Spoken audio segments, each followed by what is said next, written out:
সব হারামজাদার নজর খালি আমার গাছের দিকে। গতর খাটিয়ে গাছ লাগাও, সার দাও, যত্ন করো, আর যেই আম ধরবে অমনি সব শকুনের মতো উড়ে এসে জুড়ে বসবে। আরে একটা আম যদি মাটিতেও পড়ে সেটাও আমার, এই জয়নালের, কারো বাপের সম্পত্তি না। একটা ছোট ছেলের ক্রিকেট খেলার বলটা গড়িয়ে জয়নাল চাচার বাড়ির গেটের কাছে চলে যায়। চাচা, আমার বলটা যদি একটু দিতেন। কি? কিসের বল? এখানে কি করতে এসেছিস তুই? বল খেলার নাম করে আম চুরি করার মতলব, তাই না? আমি সব বুঝি। না চাচা, সত্যি আমি খেলতে এসেছিলাম, বলটা এমনিই চলে এসেছে। এমনি চলে এসেছে? তোর বলের কি পা গজিয়েছে? দাঁড়া, তোর বল খেলা আমি বের করছি। এক্ষুনি যদি না যাস তোর ঠ্যাং আমি এই লাঠি দিয়ে ভেঙে দেব। যা, ভাগ এখান থেকে।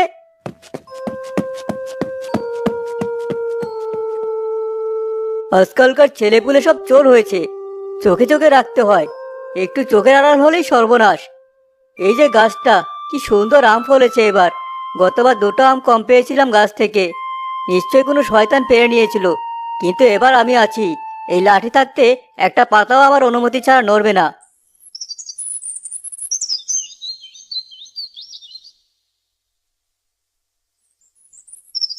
উফ, আর পারছি না রে মিজান, কি যে গরম পড়েছে। মনে হচ্ছে যেন সূর্যটা সোজা আমার মাথার উপরে আগুন ঢালছে। গরম তো পড়বেই, এটা তো গ্রীষ্মকাল। কিন্তু এই গরমে যদি এক টুকরো কাঁচা আম পাওয়া যেত, একটু লবণ মরিচ দিয়ে মেখে, আহ, ভাবতেই তো আমার জিভে জল চলে এসেছে। আম? বলিস না আর, আম পাবি কোথায়? বাজারের আমে তো কোনো স্বাদই নেই। মনে হয় যেন কেউ চিনির পানি ইঞ্জেকশন দিয়ে আমের ভিতর ঢুকিয়ে দিয়েছে। আসল আমে তো আছে আমাদের গ্রামের জমদূতের কাছে। তুই কি জয়নাল চাচার কথা বলছিস? আর কার কথা বলবো? ওই লোকটা একটা আস্ত কিপটে, নিজে তো খাই না, কাউকে একটা আম ছুতেও দেয় না। শুনেছি রাতে নাকি টর্চ আর লাঠি নিয়ে পুরো বাগান পাহারা দেয়, যেন আমের ভিতর হীরা জহরত রাখা আছে। তো আমগুলো দেখেছিস একবার? কি চেহারা! এক একটা যেন এখনই গাছ থেকে লাফ দিয়ে বলবে আমাকে খাও। দেখেই বোঝা যায় কি টসটসে আর মিষ্টি হবে। দেখার কথাই বল, খাওয়ার কথা বলেও ভাবিস না। গত বছর পাশের বাড়ি টিনু ভাই ঢিল মেরেছিল একটা আমের জন্য। চাচা এমন দৌড়ানি দিয়েছিল, টিনু ভাই দৌড়াতে গিয়ে নর্দমায় পড়ে গিয়েছিল। তারপর 3 দিন জ্বর ছিল। কিন্তু এভাবে তো চলতে পারে না রতন। চোখের সামনে এত সুন্দর জিনিস পচে যাবে, নষ্ট হবে, আর আমরা চেয়ে চেয়ে দেখবো। এটা তো প্রকৃতির অপমান, আমের অপমান। তুই আবার এর মধ্যে অপমান খুঁজে পেলি? এখন উপায়টা কি সেটাই বল। চাইতে গেলে তো দেবেই না। আমি অন্য কিছু ভাবছি। আমাদের এমন একটা পথ বের করতে হবে যাতে আমও খাওয়া হয়, আবার ধরাও না পড়ি। তোর মাথায় তো সারাক্ষণ খালি দুষ্ট বুদ্ধি ঘোরে। বের কর একটা বুদ্ধি। চল, আজকে ওই কিপ্টের গাছের আম পেড়ে ছাড়বো। আমার আর সহ্য হচ্ছে না। আরে, এত অধৈর্য হচ্ছিস কেন? যে কোনো বড় কাজ করার আগে পরিকল্পনা লাগে। আগে শত্রুর দুর্বলতা জানতে হয়। জয়নাল চাচার দুর্বলতা কি সেটা আগে বের করতে হবে। ওর কোনো দুর্বলতা নেই, ওর একটাই ভালোবাসা, ওই আম গাছগুলো। আর ভালোবাসার জিনিস কেউ ভাগ দেয় না। তাহলে তো কাজটা আরো কঠিন। আচ্ছা, আমাদের 3 নম্বর পাজিটা গেল কোথায়? শোভাকে তো আজ সকাল থেকে দেখছি না। আরে, ও তো মায়ের আঁচলের তলায় থাকা ছেলে, হয়তো বাড়িতে বসে অঙ্ক করছে। চল, ওর বাড়িতে একবার টুমেরে আসি, দেখি কি করছে। চল, 3 মাথা এক হলে নিশ্চয় একটা ভালো বুদ্ধি বের হবে। আজ জয়নাল চাচার আম আমাদের খেতেই হবে। এটা আমাদের মিশন, মিশন আম।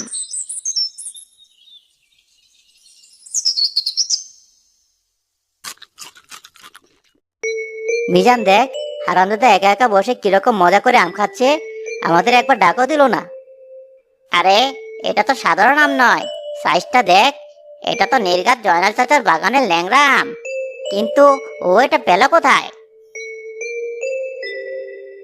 কিরে শুভ, এত বড় আম একা একা খাচ্ছিস? আমাদের কথা একবারও মনে পড়লো না? তুই এত স্বার্থপর কবে থেকে হলি? আরে রতন, মিজান, তোরা আয় আয়, ভেতরে আয়। কখন এলি? ভেতরে পরে যাব, আগে বল, এই রাজকীয় আমটি কোথায় পেলি? দেখেই তো আমার দাঁত টক হয়ে যাচ্ছে। আরে, এটা তো কিছুই না, বাড়িতে আরো আছে। খা, তোরাও খা, মারাত্মক টক। শুভ আমটা তাদের দিকে বাড়িয়ে দেয়। রতন আর মিজান এক টুকরো করে নিয়ে মুখে দেয়। আহ, কি স্বাদ! কিন্তু আসল কথাটা এড়িয়ে যাচ্ছিস কেন? বল, এটা পেলি কোথায়? চুরি করেছিস নাকি? চুরি করবো কেন? মা এনে দিয়েছে। তোর মা কোথা থেকে আনলো? তোদের বাড়িতে তো কোনো আম গাছ নেই, আর বাজারের আম তো এমন হয় না। কেন, আমাদের পাশের বাড়ির জয়নাল চাচার বাগান থেকে এনেছে। কি বললি? আবার বলতো। জয়নাল চাচা, ওই কিপটে লোকটা তোর মাকে নিজের ইচ্ছায় আম দিয়েছে? এটা তো আমি বিশ্বাস করতে পারছি না। আজ কি সূর্য পশ্চিম দিকে উঠেছে? আরে, তোরা যেমন ভাবছিস চাচা তেমন লোক নয়। মা সকালে গিয়েছিল চাচার কাছে। মা গিয়ে সুন্দর করে চাচাকে বলল, ভাই, আপনার কাছে তো সৃষ্টিকর্তা অনেক ফল দিয়েছেন। আমার ছেলেটা আম খেতে খুব ভালোবাসে, যদি দুটো আম দিতেন। মা বলতে চাচা নাকি এসে দিলেন, তারপর নিজেই গাছ থেকে পেড়ে দিলেন। এসে দিলেন? জয়নাল চাচা? আমার তো মনে হচ্ছে তুই অন্য কোনো জয়নাল চাচার কথা বলছিস। আমাদের গ্রামের ওই কিপটে জয়নাল চাচা হাসতেও জানে নাকি? আরে যাই হোক, যখন আম পাওয়া গেছে তখন আর এত ভেবে লাভ কি? শুভ, তুই তো আমাদের জানের বন্ধু, তাই না? চল, এখনই জয়নাল চাচার বাড়িতে চল, আমাদের জন্য কয়েকটা আম চেয়ে আনবি। না না, আমি যেতে পারবো না। মা একবার গিয়ে এনেছে, আমি আবার গেলে চাচা যদি রাগ করে। রাগ করবে কেন বোকা? তুই গিয়ে বলবি, চাচা, আমার বন্ধুরা আপনার আমের খুব প্রশংসা করছিল, তাই তারা খেতে চেয়েছে। মা বলেছে আপনার কাছ থেকে নিয়ে যেতে। দেখবি চাচা খুশি হয়ে থেকে আরো এক গাদা আম দিয়ে দেবে। হ্যাঁ হ্যাঁ, মিজান একদম ঠিক কথা বলেছে। তুই আমাদের জন্য এটুকু করতে পারবি না? আমরা একসাথে টিফিন খাই, একসাথে খেলাধুলা করি, আর আজ আমের জন্য তুই না করছিস? চল শিব, ভয় পাস না, আমরা তো পাহারাদার। আর জয়নাল চাচার আমের সাথে আমাদের নিতেই হবে। রতন আর মিজান একরকম জোর করে ঠেলতে ঠেলতে শুভকে জয়নাল চাচার বাড়ির দিকে নিয়ে যেতে থাকে।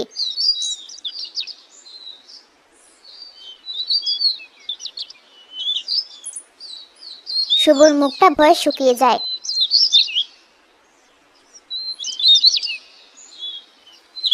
চাচা, আসসালামু আলাইকুম। ওয়ালাইকুম আসসালাম। তুই কে রে ছোকরা? এই ভর দুপুরে আমার গেটের সামনে কি কাজ?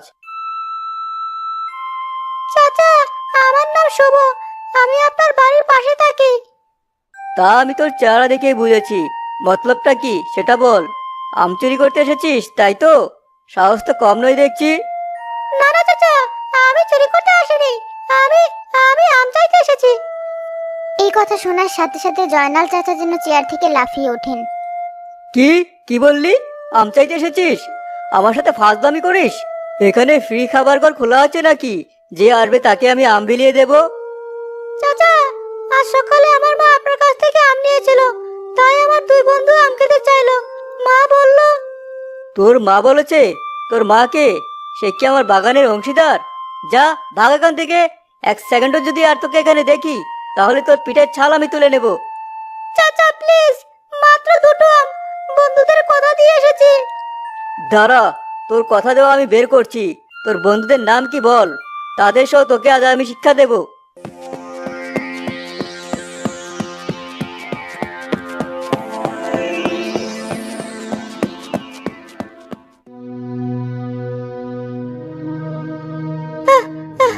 তোরা তোরা আমাকে এখানে মারতে পাঠিয়েছিলি? ওই লোকটা তো আজ আমাকে মেরে ফেলতো। আহ, আমি আর জীবনে তোদের সাথে নেই। আমি চললাম বাড়ি। আরে রাগ করিস কেন বন্ধু? আমরা তো দেখতে চেয়েছিলাম তোর মায়ের কথা সত্যি কিনা। এখন তো প্রমাণ হয়ে গেল তোর মা কোনোভাবে ম্যানেজ করেছিল, কিন্তু লোকটা আসলে এক নম্বরের কিপটে। এখন আমি পুরোপুরি নিশ্চিত সোজা আঙ্গুলে খেয়ে উঠবে না, আঙ্গুল বাঁকাতেই হবে। মানে তুই কি এখনো আম খাওয়ার কথা ভাবছিস? ভাবছি মানে, আমার জেদ এখন আরো 10 গুণ বেড়ে গেছে। যেভাবেই হোক ওই কিপটে চাচার গাছের আম আমাদের খেতেই হবে। আজ রাতেই এর একটা ফাইনাল ব্যবস্থা করতে হবে। রাতে রাতে কি করবি তোরা? চুরি করবি? সর্বনাশ! না না, আমি কিন্তু এই চুরির মধ্যে নেই। ধরা পড়লে বাবা আমাকে বাড়ি থেকে বের করে দেবে। আরে এটাকে চুরি বলে না, এটাকে বলে অধিকার আদায়।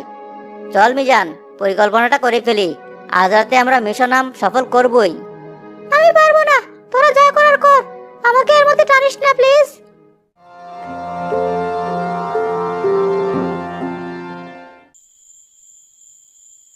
আমার কিন্তু এখানে খুব ভয় করছে রতন।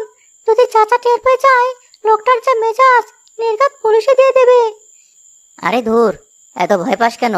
এই গভীর রাতে ওই কিপ্টে চাচা মরার মতো ঘুমাচ্ছে। তাছাড়া আমরা তো পিছনের দিক দিয়ে ঢুকেছি, সে টেরও পাবে না। শিবা, তোর কাজটা খুব গুরুত্বপূর্ণ। তুই এখানে দাঁড়িয়ে চারদিকে নজর রাখবি। কোনো বিপদ দেখলেই পরপর 3বার পাখির মতো করে শীষ দেবে, আমরা বুঝে যাব। ঠিক আছে, কিন্তু তোরা প্লিজ তাড়াতাড়ি করিস, আমার বুকটা খুব ধড়ফড় করছে।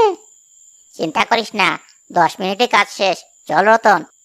মিজান ও রতন নিঃশব্দে প্রাচীর টপকে বাগানের ভিতরে নেমে পড়ে। মিজান, ওই যে সবচেয়ে বড় গাছটা, ওটার নাম বাদশা ভোগ। ওটার আমগুলোই সেরা। হ্যাঁ, ওটাতে উঠবো। একদম সাবধানে চল, একটা পাতাও যেন না নড়ে। ডালটা শিশিরে ভেজা, সাবধানে ধরিস। তুই ব্যাগটা ধর, আমি আম পেড়ে দিচ্ছি। মাটিতে ফেলবি না যেন, শব্দ হবে।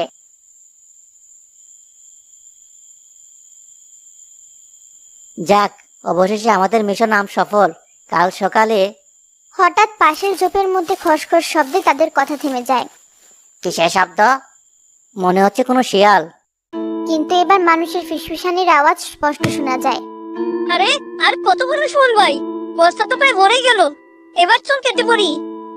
দাঁড়া না কালাম, এই ফজলি আমগুলো না নিয়ে গেলে ঘুমই হবে না। ওই কিপ্টে মালিক এখন মরার মতো ঘুমাচ্ছে। রতন আর মিজান ভয়ে একে অপরের দিকে তাকায়। তারা বুঝতে পারে বাগানে তারা একা নয়, পেশাদার চোরও এসেছে। সর্বনাশ, এরা তো আসল চোর। এখন কি হবে? আমরা তো ফেসে গেছি। চুপ কর, একদম শব্দ করবি না। আগে দেখে ওরা কি করে।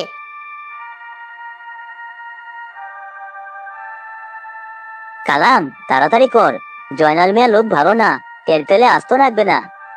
আরে ভয় পাস কেন? আমি খবর নিয়ে এসেছি, বড়টা রাতে ঘর থেকে বের হয় না। রতন, একটা দারুণ বুদ্ধি এসেছে। কি বুদ্ধি? পালানোর? না, চোর ধরার বুদ্ধি। পাগল হলি নাকি? আমরা নিজেরা চুরি করতে এসে চোর ধরবো কিভাবে? শোন, আমরা এখন এমন একটা খেলা খেলবো যাতে সাপও মরবে, লাঠিও ভাঙবে না। এতে আমাদের কোনো বিপদও হবে না, বরং লাভ হবে। মিজান রতনের কানে তার পরিকল্পনাটা বলতে শুরু করে। রতনের ভয় পাওয়া মুখে ধীরে ধীরে একটা দুষ্টু হাসি ফুটে ওঠে। পরিকল্পনাটা ঠিকমতো বুঝেছিস তো? এক চুলও ভুল করা চলবে না কিন্তু। একদম বুঝেছি। তুই যা, আমি এদেরকে এখানে আটকে রাখার ব্যবস্থা করছি, কিন্তু তুই সাবধানে থাকিস। তুইও সাবধানে থাকিস, আমি গেলাম। তোরা এত দেরি করছিস কেন? ভিতরে কি হয়েছে? আমার তো এখানে একা একা ভয়ে মরে যাওয়ার অবস্থা। পরে সব বলছি, এখন আমার সাথে চল। জয়নাল চাচাকে ঘুম থেকে তুলতে হবে। জয়নাল চাচা কেন? সর্বনাশ, চাচাকে ডাকলে তো আমরাও ধরে পড়ে যাব। আরে পড়বো না, এখন যা বলছি তাই কর। এটা আমাদের বাঁচার একমাত্র উপায়। চল।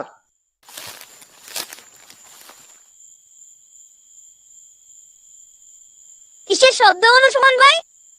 আরে কিছু না, হয়তো কোনো ডাল ভেঙে পড়লো। কাজ কর। ভাই, এটা কিসের আওয়াজ? এই বাগানে নাকি অশরীরী আছে, আমি শুনেছিলাম। চুপ করবি তুই? তুই একটা ভেতর ডিম, একটা পেঁচা যাচ্ছে। কাজ কর বলছি।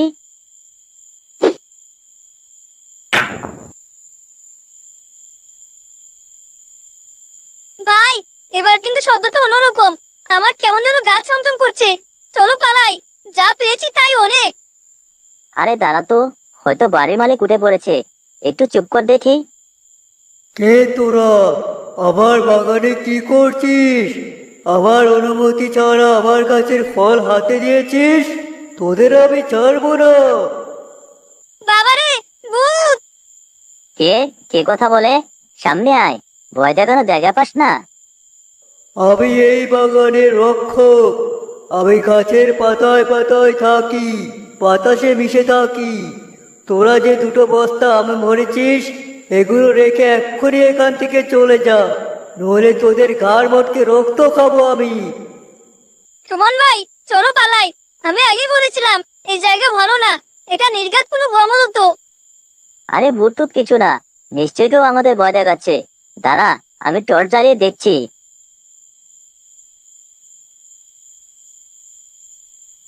খুঁজে পাবি না আমায়, আমি ছায়া। রেখে যা আমার আম, নইলে কাল সকালে তোদের লাশ পাওয়া যাবে এই গাছের নিচে ঝুলন্ত অবস্থায়। চল কালাম, পালাই। মাল যা পেয়েছি তাই নিয়ে ভাগি, ভূতের সাথে লড়াই করে লাভ নেই। চাচা, ও চাচা, দরজা খোলেন, সর্বনাশ হয়ে গেছে, আপনার বাগানে চোর ঢুকেছে। কে রে, এত রাতে কি হয়েছে? চাচা, আমরা আপনার বাগানে ডাকাত ঢুকেছে, বস্তা ভরে সব আম নিয়ে যাচ্ছে, তাড়াতাড়ি চলেন। কি বললি? চোর? কোথায় চোর? তোরা কারা? তোরা এত রাতে কিভাবে জানলি? চাচা, এখন এত কথা বলার সময় নেই, আপনার সব আম চলে যাচ্ছে। আমরা রাস্তার পাশ দিয়ে যাওয়ার সময় দেখতে পেয়ে আপনাকে খবর দিতে এসেছি। তাড়াতাড়ি চলুন, নইলে একটা আমও থাকবে না। কোথায় চোরের দল? হিম্মত থাকলে সামনে আয়, আজ তোদের হাড়গোড় আমি এক করে দেব। সুমন ভাই, একদিকে ভূত আর একদিকে মালিক, আমরা তো এবার শেষ। আরে ভয় পাস না, মালিক তো একাই, ধাক্কা দিয়ে ফেলে দৌড় লাগাবো। পালাবি কোথায় শয়তান? তোর পথ আমি আটকে দিয়েছি, যাবি তো আমার উপর দিয়ে যেতে হবে। রতন জোরে গাছের একটা বড় ডাল ঝাঁকিয়ে মরমর শব্দ করতে থাকে। উপর থেকে হুড়মুড় করে এক গাদা পাতা আর ছোট ডালপালা তাদের মাথায় এসে পড়ে। বাবারে, ভূত আমাদের মেরে ফেললো, আমাকে বাঁচাও। চাচা পালাচ্ছে, ওই যে ডান দিকেরটা, ধরুন ওকে। গেলাম রে, পাটা আমার ভেঙে গেল রে, বাবা রে। পালাবি কোথায় চোর? দাঁড়া! ঠিক তখনই গাছের উপর থেকে এক লাফে নিচে নেমে আসে রতন। সে লাফিয়েই কালামের বুকের উপর বসে পড়ে। ধরে ফেলেছি, আমি এটাকে ধরে ফেলেছি। মিজান, তাড়াতাড়ি আয়, ধরে নিয়ে আয়। কিরে, খুব আম খাওয়ার শখ তাই না? দাঁড়া, তোদের আমের শখ আমি চিরদিনের জন্য মিটিয়ে দিচ্ছি। মাফ করে দিন চাচা, ভুল হয়ে গেছে, আর জীবনে এই গ্রামে আসবো না। আমাদের ছেড়ে দিন হুজুর, আমরা গরিব মানুষ, পেটের দায়ে। চুপ, একদম চুপ। পেটের দায়ে চুরি করা, পরিশ্রম করে খেতে পারিস না? চাচা, এদেরকে গাছের সাথে বেঁধে ফেলতে হবে, নাহলে সুযোগ পেলে আবার পালাবে। বাহ, তোর তো মাথায় দারুণ বুদ্ধি, ঠিক বলেছিস। যা তো, আমার বারান্দা থেকে ধরে নিয়ে আয়। শুভ দৌড়ে গিয়ে দড়ি নিয়ে আসে। এরপর চারজন মিলে দুই চোরকে টেনে হিঁচড়ে নিয়ে বড় এক আম গাছের সাথে শক্ত করে বেঁধে ফেলে। আমাদের পুলিশের হাতে দেবেন না চাচা, আমাদের ঘরে ছোট ছোট বাচ্চা কাচ্চা আছে। চুরি করার আগে মনে ছিল না বাচ্চা কাচ্চার কথা? এখন চুপচাপ এখানে বাঁধা থাক, সকাল হলে গ্রামের লোক ডেকে তোদের বিচার করা হবে। তো তা এবার তোদের কথা বল, তোরা এত রাতে আমার বাগানের ভিতরে কি করছিলি? আর তুই তুই তো গাছের উপর থেকে লাফিয়ে পড়লি, ব্যাপারটা কি? চাচা, সত্যি কথাটা বললে আপনি হয়তো আমাদের উপর খুব রাগ করবেন, কিন্তু আমরা আপনাকে মিথ্যে বলবো না। বল শুনি তো সত্যি কথা, দেখি কত বড় সত্যিবাদী তোরা। চাচা, আসলে আজ দুপুরে শুভকে আপনি তাড়িয়ে দেওয়ার পর আমাদের খুব রাগ হয়েছিল, আর আপনার গাছের আম দেখে আমাদের খুব লোভও হয়েছিল। তাই আমরা ভেবেছিলাম আপনাকে না বলে রাতের বেলা কয়েকটা আম পেড়ে নিয়ে যাব। কি, তাহলে তোরাও চোর? দাঁড়া, ওদের সাথে তোদেরকেও আমি এই গাছে বাঁধবো, একই অপরাধ। না না চাচা, আমাদের কথাটাকে পুরোটা শুনুন। আমরা যখন গাছে উঠে মাত্র কয়েকটা আম পেরেছি, ঠিক তখনই দেখে এই দুজন লোক বস্তা ভরে আপনার সব আম চুরি করে নিয়ে যাচ্ছে। ওরা একটা দুটো নয়, একেবারে পুরো বাগান খালি করে ফেলছিল। তখন আমাদের মনে হলো আমাদের কয়েকটা আম খাওয়ার লোভের চেয়ে আপনার এত বড় ক্ষতি হয়ে যাওয়াটা অনেক বড় অন্যায়।